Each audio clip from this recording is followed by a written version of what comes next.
ചാത്തിയാലുള്ളത് തൂത്താ മാറിയാലെന്ന് പറയുന്നത് എത്ര ശരിയാ.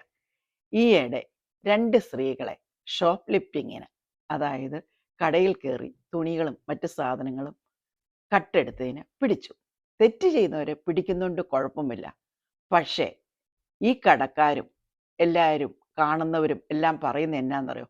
ഇന്ത്യൻസ് കട്ടെടുത്തു. അതുപോലെ തന്നെ കാൻഡിഡ് ക്യാമറ വഴി ഇന്ത്യൻസ് ഗാർബേജ് കാട്ടിൽ തള്ളുന്നത് അവർ റെക്കോർഡ് ചെയ്തു, മീഡിയയിലിട്ടു. എന്നിട്ട് അവരെന്നാ പറയുന്നത്? ഇന്ത്യൻസ് ഞങ്ങളുടെ സ്ട്രീറ്റ് വൃത്തികേടാക്കുന്നു, ഇന്ത്യൻസ് തുപ്പുന്നു, ഇന്ത്യൻസ് പബ്ലിക് പ്ലേസിൽ മൂത്രമൊഴിക്കുന്നു. നിങ്ങളൊന്ന് മനസ്സിലാക്കണം, ഇവരെ റേസിസ്റ്റ് എന്ന് വിളിച്ചിട്ട് കാര്യമില്ല. ഈ ചെയ്ത ആൾക്കാരുടെ പേരുമല്ല അവർ പറയുന്നത്, അവർ പറയുന്നത് ഇന്ത്യൻസ്.